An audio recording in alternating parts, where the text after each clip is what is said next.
근데 날짜는 늘 바뀌어요.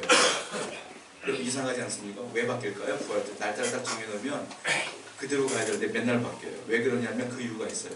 부활절은 음력으로 세거든요. 음력으로 세니까 매년 바뀌어요. 어떨 때는 3월 달이었다가 어떨 때는 4월 달이었다 그래요. 왜 부활절이 바뀌냐면 제가 조금 설명해 드리자면 부활절은 춘분을 기준으로 해서 바뀌는 거예요. 춘분이 딱 오면 춘분을 기준으로 해서 처음으로 찾아오는 만월이 있어요. 만월이 지나고 처음 찾아오는 주일이 있어. 그게 부활주일이에요. 제가 찾아보니까 이번에 만월이 4월 19일이더라고요. 그리고 처음 찾아오는 주일이 4월 21일인 거예요. 춘분 지났고요 벌써. 그래서 우리가 부활주일을 항상 그 춘분 지나서 이렇게 세지만 이렇게 우리가 지내지만 날짜는 계속 바뀌는 거예요. 그리고 또 하나 생각해 봐야 될 게 지금은 사순절이라고 하잖아요. 사순절은 부활절을 기준으로 해서 역으로 47일을 계산을 해요. 왜 47일을 계산하냐면 주일은 빼야 돼요. 그러니까 47을 빼고 주일을 다 빼면 40일이 남잖아요. 월화 수목 금토 주일은 안 세고 또 월화 수목 금토 이런 식으로 해서 40일을 역으로 계산을 하는 거예요. 그러면 딱 40일 되는 날이 언제냐? 수요일이 항상. 그때부터 시작해서 사순절이 시작되어져요.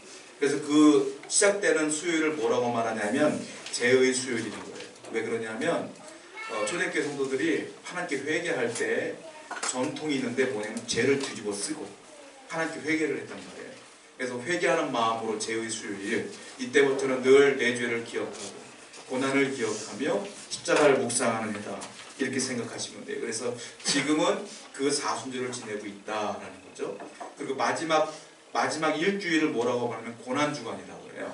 그리고 그 고난주간을 시작하는 첫 주일을 종료주일이라고 하는 거예요. 그러니까 종료주일도 고난주간이다라고 보시면 됩니다. 그리고 고난주간이 끝나면 부활주일을 맞이하고 이제 부활주일은 끝나게 되는 거예요. 항상 봄이 된다. 왜 그러냐? 사람들은 말해요. 예수님이 부활한 날이 언제인지도 모르면서 왜 이렇게 부활절을 지키냐? 부활절이 언제 예수님이 부활한지 몰라요. 날짜는 몰라요. 그런데 의미가 있어요. 뭐냐면 여러분 봄이 되면 겨울에 죽어있던 그 나무들이 희한하게 싹이 나고 새순이 돋아요. 그게 뭐야? 새 생명이 돋아나는 거잖아요. 의미 부여를 하는 거예요. 예수님이 부활했다는 건 죽은 육신이 이제 완벽하게 살아나는 그날을 기념하여 우리가 춘분을 기점으로 부활절이라 정해 이렇게 보시면 돼요. 그러니까 날짜가 중요한 게 아니다. 뭐가 중요한 것이냐? 의미가 중요한 것이고 그리고 부활절이란 사실이 중요한 것이다. 부활한 건 없어서 사실이니까요. 그렇게 우리가 부활절을 지키고 있다. 교회에서는 굉장히 큰 절기죠. 그래서 오늘 본문을 보게 되면 부활절과 무슨 상관이냐? 고난과 무슨 상관이냐? 상관이 있어요. 왜냐하면 호세아서가 이름이요 예수님과 똑같은 이름이에요. 사실. 그리고 호세아는 누구를 예표하는 분이냐면 예수님을 예표하는 선지자예요. 그 호세아서를 나중에 읽어보시면 알겠지만 하나하나가 전부 다 예수님을 예표하는 경우가 많이 있습니다. 그래서 우리 호세아는 우리가 읽어보면 우리가 예수님을 예표하는 것이 무엇인가 라고 생각하고 읽어보시면 재밌어요. 자, 이 호세아는 언제 쓰여진 거냐면 여로보암 2세 때 쓰여진 책이에요. 그러니까 여로보암 2세 때 호세아라고 하는 선지자가 활동을 한 거예요. 여로보암은 언제 왕이냐면 이 당시에 이스라엘 남쪽과 북쪽으로 나뉘어졌단 말이에요. 북쪽은 북쪽 이스라엘, 남쪽은 남쪽 유다라고 불렀어요. 이 사람은 어떤 사람이냐? 남쪽에 사는 사람이 아니라 북쪽에 살던 선지자예요. 북쪽에서 여로보암 2세 때 활동했던 선지자인데 이 북쪽 이스라엘이 얼마나 죄가 많은가 하면 남북이 갈라지는 건 이제 첫 번째 나라가 세워질 때에 어떤 일이 벌어졌느냐? 절기, 하나님이 정하신 그 절기를 자기들 마음대로 바꿨어요. 이 사람들. 그리고 성전에 산당을 막 세워버렸어요. 산마다. 우상 숭배하는 산당. 그리고 제사장은 우리가 출애굽기를 봐서 알겠지만 하나님이 불러서 선택한 사람들이 제사장이잖아요. 이 사람들은 어떻게 하냐면 돈 주는 사람은 아무나 제사장 시켰어요. 이 사람. 그러니까 하나님 보실 때 완전히 폐역한 사람들, 음란한 세대고 너무 죄 가운데 구한 나라다. 그래서 하나님이 호세아 이전에도 수많은 사람들에게 경고를 보내서요. 회개하라. 돌아와라. 회개하라. 돌아와라. 안 돌아와요. 회개를 안 해. 죄가 쌓이고 쌓여. 나중에 어떤 데냐 하나님 멸망시키는데 아수르라고 하는 나라를 통하여 멸망시킨단 말이에요. 근데 그 전에 임박했을 때 마지막 기회를 한번 더 주신 거예요. 하나님께서. 누구를 보냈냐? 호세아를 보낸 거예요. 호세아를 보내는데 저는 가만 생각해 볼 때 호세아가 참 어떻게 보면 불쌍하기도 해요. 왜냐면 나중에 하나님이 기가 막히게 이 사람을 통해 일하거든요. 하나님이 희한해요. 호세아를 불러요. 마지막에 호세아 일로 와봐. 그리고 하나님께서 명령하세요. 어떤 명령이냐? 이렇게 명령하세요. 호세아 1장 2절 한번 읽어보겠습니다.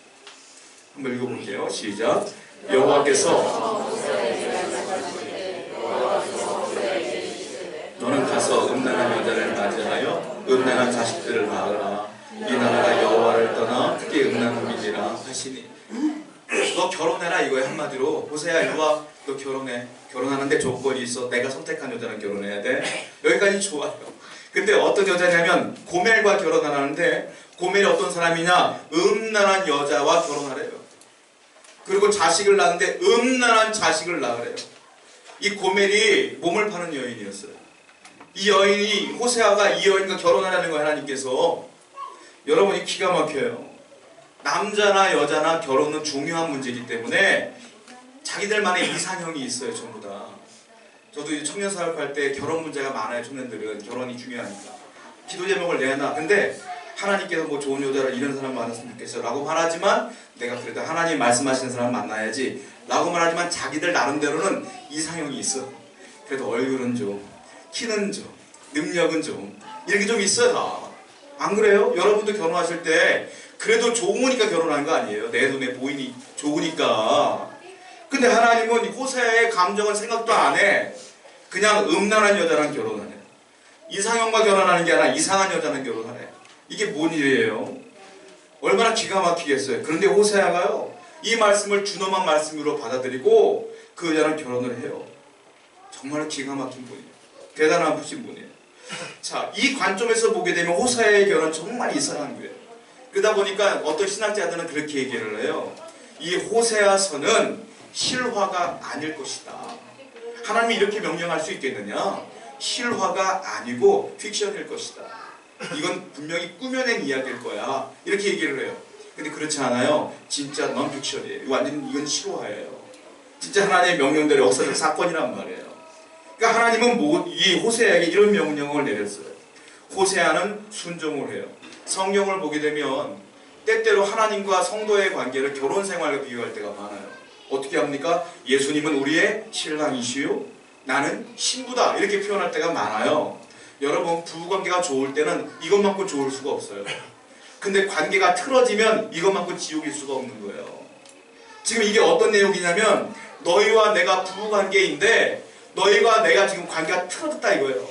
그럼 어떻게 돼요? 너나 나나 지옥이다 이거죠. 근데 하나님은 어떻게 말하냐면 이 고멜을 데리고 사는 호세아의 심정이 하나님의 심정인 거예요. 지금 뭐냐? 자꾸 바깥으로 도망가. 그럼 하나님 또 잡아다 와. 돌아오면 또 받아줘. 이게 하나님의 마음이라는 거예요. 하나님의 마음을 호세아 네가 한번 직접 경험해봐라 하고 고멜과 결혼해봐. 고멜을 자꾸 나가.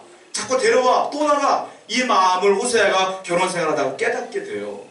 하나님의 사랑이 이렇구나 라는 거예요.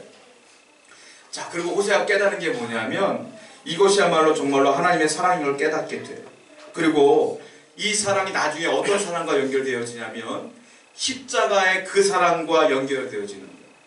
이게 십자가의 하나님을 예표하고 있는 장면이라는 거예요. 이 장면 자체가 정말로 예수님을 이 땅에 보내심으로 말미암아 우리가 원하지도 않았어요. 여러분 구원받고 싶었어요? 아니에요. 난 하나님이 누군지도 몰랐어요. 그런데 그분이 나를 위해 오셔서 이미 돌아가신 거예요. 이제 그분을 믿음으로 구원받는 거예요. 이 사랑을 이 호세아에서 예표하고 있다 라고 보시면 돼요. 그런데 하나님은 여기까지만 해도 기가 막힌데요.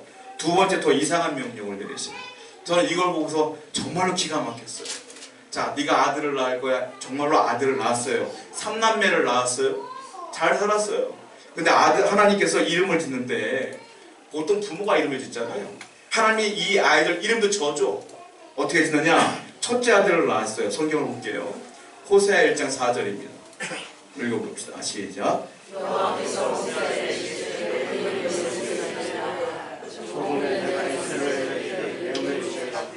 이스라엘 백성의 나라를 폐할 것이나 너가 아들을 낳을 건데 이름을 어떻게 되냐면 이스르엘 이렇게 지어요.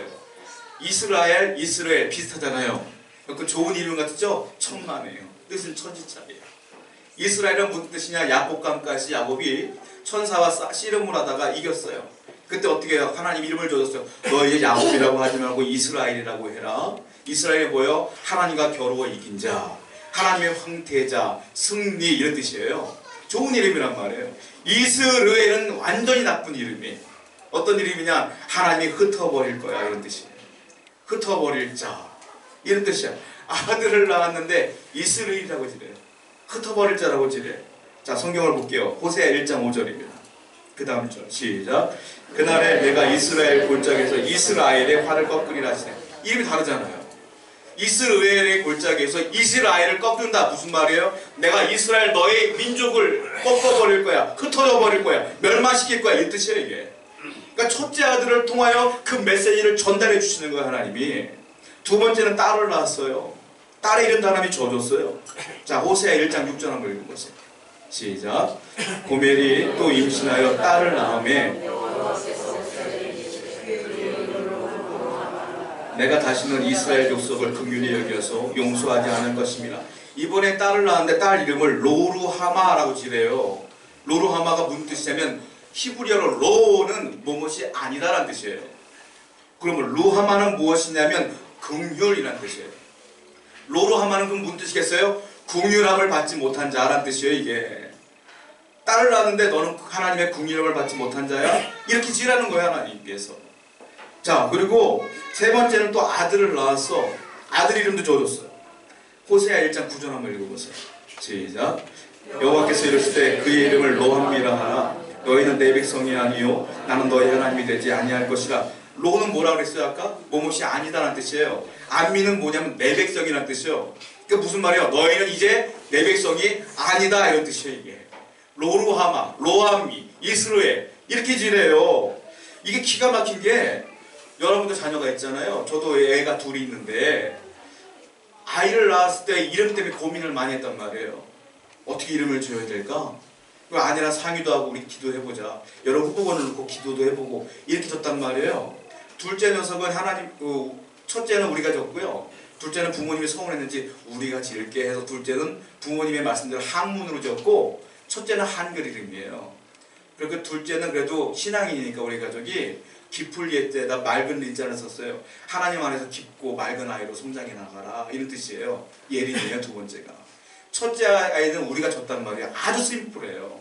어떻게 되냐면 우리의 신앙을 투영해서 첫째한테 우리 아이가 예 하잖아요.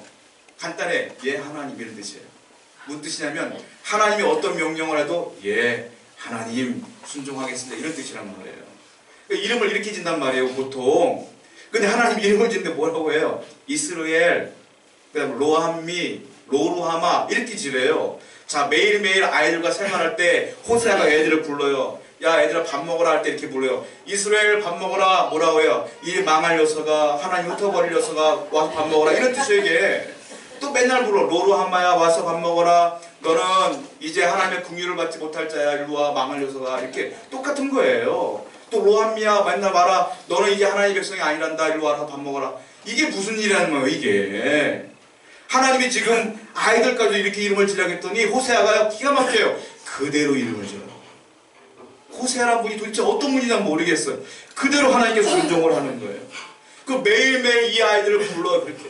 그때 호세아는 깨달아요. 하나님이 이 백성을 흩어버릴 거구나. 하나님이 이 백성을 이제 내 백성이 아니라고 말씀하시는구나.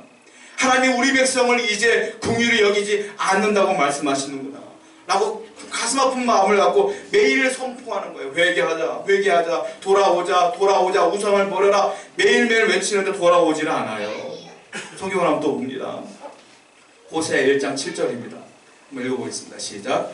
그러나 내가 유다 족속을 긍휼히 여겨 그들의 하나님 여호와로 구원하겠고 활과 칼이나 전쟁이나 말과 마병으로 구원하지 아니하리라 하시니라. 남쪽 유다는 하나님이 그래도 괜찮았나 봐요. 이렇게 말씀하세요. 유다는 북쪽 너희를 망할 것이고 유다 족속은 내가 긍휼히 여길 것이다. 이렇게 말씀하세요. 그리고 여호와 내가 구원할 것이며 그리고 마병으로 구원하진 않겠지만 내가 구원할 거야. 이렇게 말해요. 그래서 실질적으로 북쪽 이스라엘이 먼저 멸망하게 되는 나중에 회개하지 않았기 때문에. 물론 남쪽 유다도 나중에 회개하지 않아서 멸망하긴 하지만 누구한테? 바벨론한테 멸망해요. 그래서 70년 동안 포로로 잡혀가요. 유다가. 그런데 70년 후에 하나님 말씀하신 대로 이루어져요. 어떻게 해요? 다시 돌아오게 해서 다시 이스라엘을 건축하고 건립하게 만든다. 이렇게 얘기해요. 이 말씀은 이루어져요. 자, 그런데 10절 이하에 구원에 대한 예언의 말씀이 나와요. 유다에 대한. 한 번 더 읽어봅니다. 호세아 1장 11절과 2장 1절 한번 쭉 한번 읽어보겠습니다. 시작. 이에 유다 자손과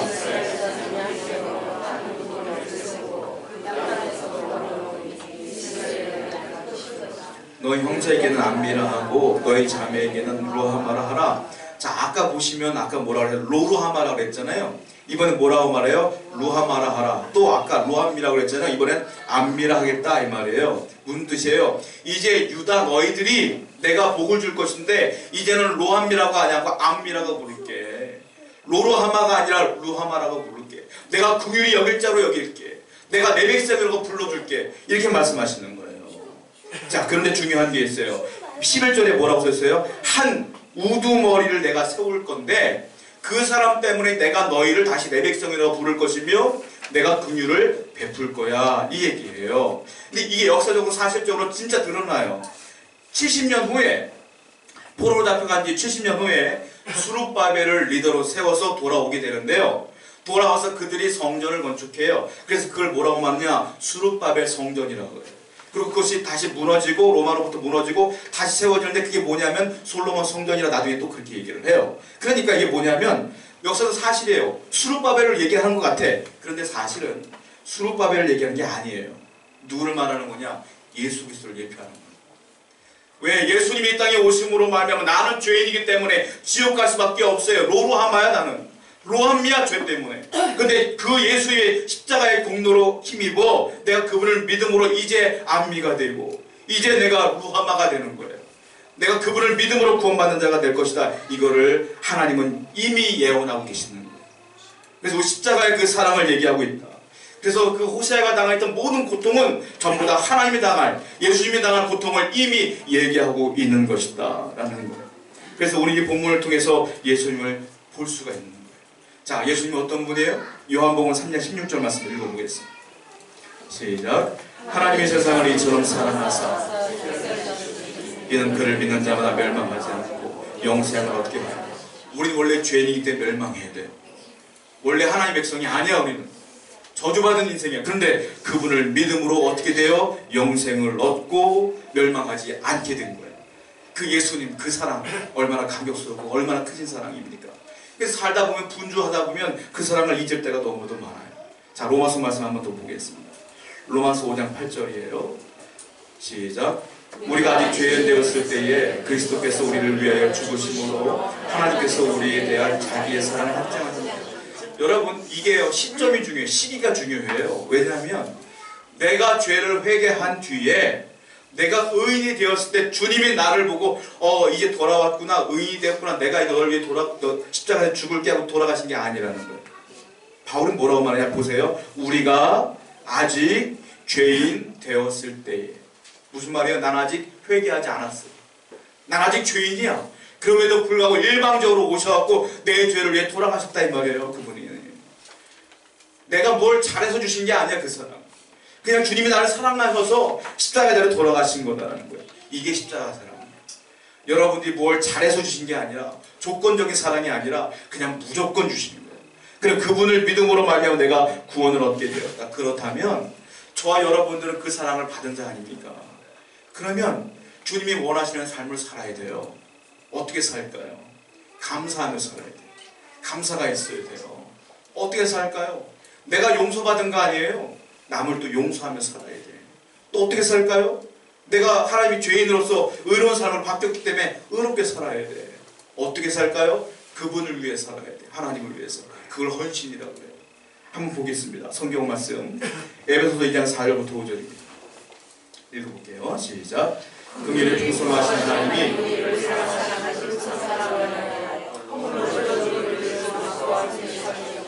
너희는 은혜로 구원을 받은 것이라. 우리가 이제 그 하나님의 사랑을 받았으니 어떻게 될까요? 감격해야 돼요. 감사해야 돼요. 그 큰 사랑을 인하여 허물로 죽은 그리스도를 기억하며 생각하며 십자가를 기억하며 살아야 돼요. 찬송가 중에 하나님의 은혜로라는 찬양이 있어요. 하나님의 은혜로 있을 데 없는 자, 이걸 늘 기억하며 살아야 된단 말이에요. 근데 언제나 내가 죄인 이걸 까먹고 살아요. 내가 내 잘못을 사는 것 같아? 아니에요, 여러분. 십자가의 공로를 기억하셔야 돼요. 주님이 아니었으면 내가 아무리 잘나도 소용없어요. 천국 못 가요. 그 은혜가 기억해야 되고 늘 감사해야 될 줄로 믿어요. 이 사순절 기간에 우리가 뭘 해야 되겠어요? 그 사랑을 마음속 깊이 간직하고 다시 한번 그 십자가의 사랑을 기억하며 살아야 될 줄로 믿습니다. 두 번째, 어떻게 살아야 될까요? 두 번째, 우리는 내가 용서받았으니 용서하며 살라, 이렇게 주님께서 말씀하세요. 자, 우리가 흔히 얘기할 때 그런 얘기를 해요. 이신칭이란 말이 있어요. 무슨 말이냐면 죄인은 천국 못 가요, 여러분. 그래서 하나님이 나를 위해 돌아가심으로 그거를 믿는 사람들은 의인이 된 거예요. 의인이. 우리는 의인이 됐어. 우리는 천국 갈 수가 있어요. 그런데 잘 생각해 보세요. 여러분의 삶을 보시면 내가 의인입니까? 여전히 죄인이에요, 나는. 근데 하나님이 나보고 의인이래. 무슨 소리냐? 여러분, 이제 한국에 사시는 외국인들 분이 계셔요. 근데 그런 분들이 귀화하신 분들 있잖아요. 우리가 볼 땐 딱 미국인이야. 딱 보면 외국인이야, 딱. 근데 한국인이래. 국적은 무슨 소리일까요? 피는 완벽한 외국인이야. 우리 같은 경우도 미국 가서 살아. 근데 완벽한 한국인이야, 우리는. 근데 국적만 딴 거예요, 우리가. 시민권만 딴 거예요. 그러면 법적으로 그 사람은 미국인이고 법적으로 그 사람은 한국인이게 되는 거예요. 그렇잖아요. 이게 그거예요. 이신칭이가 무슨 말이냐면 나는 여전히 죄인이야. 근데 그분이 나를 위해 돌아가셨기 때문에 그분을 믿으면 법적으로 하나님이 인정해 주는 거야. 너는 그냥 의인이라도 해줄게. 나는 여전히 죄인이지만 의인이라도 해줄게. 그래서 천국에 갈 수 있도록 만들어 주신 거예요, 하나님께서. 그게 이신칭이에요. 여러분이나 저나 여전히 죄인이에요. 그러니까 언제나 평생을 살 동안 내가 의인이라 힘주고 살 수가 없어요. 늘 겸손하게 감사하며 회개하며 살아야 된다. 그러니까 누구에게 내가 비난하거나 할 수가 없어. 예수님께서 마태복음 18장 21절부터 35절을 보면 베드로에게 질문을 하나 받아요. 베드로가 뭐라고 말하면 이렇게 얘기해요. 예수님, 저 사람이 날 괴롭게 한다면, 힘들게 한다면 몇 번이나 용서해 줄까요? 7번 정도면 될까요? 베드로 입장에서 볼 때는 최대한 많이 얘기한 거예요. 예수님 뭐라고 말합니까? 아니다. 7번이라도 70번이라도 7번씩 70번이라도 용서해줘라. 그 말은 무슨 말이냐면 그냥 계속 용서해줘, 이 말이에요. 용서해줘라. 그러면서 연이어서 하신 비유의 말씀이 있어요. 그게 뭐냐면 달란트 비유. 그러니까 한 임금이 있는데 한 임금이 한 사람에게 돈을 빌려준 거예요. 종에게. 그게 얼마냐? 1만 달란트예요. 1만 달란트를 빚졌어, 이 종이. 근데 이 액수가 얼마나 되냐? 제가 정확한 액수는 하지만 1달란트가 금으로 따지면 무게이기 때문에 34.2kg이에요. 제가 계산하기 쉽게 35kg로 계산했어. 1달란트가 35kg의 금. 금 35kg 얼마겠어요? 계산을 해보니까 돈이 꽤 나와요. 한 14억 정도 나와. 계산하기 편해서 15억으로 제가 계산했어요. 그럼 1만 달란트면 얼마냐면 제가 계산기를 두들겼더니 15조 정도 돼요. 15조. 15조를 누가 빚진 거예요. 지금 쉽게 말하면 이거는 대대로 갚아도 못 갚아. 이거는 평생 못 갚아. 근데 이 임금이 이 사람이 그걸 빌려준 걸 못 갚고 하니까 야, 너 그냥 갚지마. 내가 탕감해줄게. 안 갚아도 돼. 하고 용서해줬단 말이에요. 이 말씀 가운데. 근데 이 사람이 감사합니다 나가는 도중에 자기한테 빚진 자를 만났어. 이 사람은 얼마나 돈을 빌려줬냐면 100데나리온을 빌려준 거예요. 100데나리온이 얼마냐면은 1데나리온이 하루 노동 임금이요. 그러니까 그걸 내가 계산하니까 아주 제가 많이 쳐오고 10만원 쳤어요. 10만원 쳐도 100데나리온이면 한 1000만원 되는 거예요. 한마디로. 내가 15조를 탕감받았는데 1000만원 안 갚는다고 이 사람이 감옥에 쳐넣었어. 그러니까 임금 이 사실을 알고 어떻게 되면 이 사람 불러요. 불러다가 너 그럴 수 있니? 너도 감옥 가라. 감옥에 쳐넣었어. 그 얘기를 주님께서 베드로의 이 얘기를 듣고 그대로 얘기해 주세요. 그리고 결론적으로 주님이 이렇게 말씀하신단 말이에요. 성경을 봅니다. 마태복음 18장 35절 말씀. 한번 읽어보겠습니다. 시작.